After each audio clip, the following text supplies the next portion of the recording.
আসসালামু আলাইকুম। আমি ফারুক হাসান, ট্রাক মার্কার ঠাকুরগাঁও ২ আসনের প্রার্থী। আপনারা জানেন যে ঠাকুরগাঁও ২ আসন একটি সীমান্তবর্তী নির্বাচনী এলাকা। এই এলাকার ৯০ ভাগ মানুষ প্রত্যক্ষ কিংবা পরোক্ষভাবে কৃষি কাজের সাথে জড়িত। ঘরে বা ইন্ডাস্ট্রিতে মেঘনা স্টার কেবলস, বিশুদ্ধ কপারের নিরাপদ কেবলস, আপনার নিরাপত্তার সঙ্গী।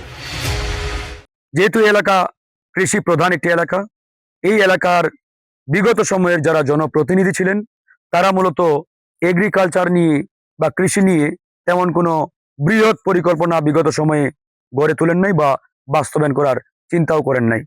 তো আমি ফারুক হাসান ইতিমধ্যেই এই এলাকার যে এগ্রিকালচার, যে কৃষি, এটিকে কিভাবে অর্থনৈতিক চালিকা শক্তিতে রূপান্তর করা যায় সেটি নিয়ে একটি বড় ধরনের রোডম্যাপ আমি হাতে নিয়েছি।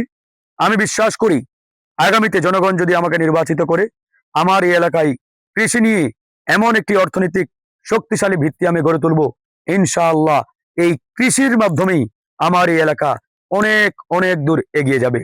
যেমন ধরেন আমার এই এলাকায় অনেক দামি দামি ফসল উৎপাদন হয়, আপনার ধান, গম, ভুট্টা, আলু, অর্থনৈতিক এই যে ফসলগুলো উৎপাদন হয়, অনেকে এই জিনিসগুলো থিঙ্ক করেন না বা চিন্তা করেন না। এই ভুট্টা, গম, আলু দিয়ে অনেক দামি দামি খাবার তৈরি হয়। বিশেষ করে যদি আমরা চিপসের কথা বলি, আলু দিয়ে তৈরি হয়। যদি আমরা বিস্কিটের কথা বলি, অনেক নামি দামি ব্র্যান্ডের বিস্কুট কিন্তু এই ভুট্টা এবং গম দিয়ে তৈরি হয়।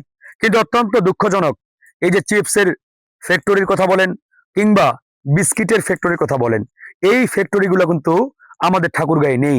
মানে আমার গম, আলু, ভুট্টা উৎপাদন হয় আমার এই এলাকায়, কিন্তু ওই বিস্কিট কিংবা আপনার চিপসের ফ্যাক্টরি কিন্তু ঢাকা, নারায়ণগঞ্জ কিংবা বরিশাল অঞ্চলে। তো আমি সামগ্রিকভাবে যে চিন্তাটা করছি, আজকে যদি এই চিপসের ফ্যাক্টরি আমার ওই দক্ষিণবঙ্গে না হয়ে আমার এই ঠাকুরগাঁয়ে থাকতো, তাহলে কৃষক ভাইরা একদিকে তাদের ফসলের দামটা সঠিকভাবে পাইতেন, একই সাথে ওই ফ্যাক্টরিতে হাজার হাজার মানুষের কর্মসংস্থানের তৈরি হতো। কিন্তু এই চিন্তা আমাদের এলাকার বিগত সময়ের নেতারা করেন নাই।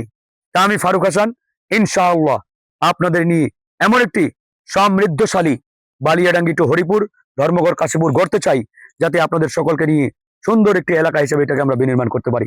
তাই আগামী 12 তারিখ সবাই ডানে বামে তাকাবেন না, ট্রাক মার্কায় ভোট দিবেন এবং একটি সুন্দর উন্নয়নমূলক ঠাকুরগাঁও 2 বুঝে নেবেন। আল্লাহ হাফেজ।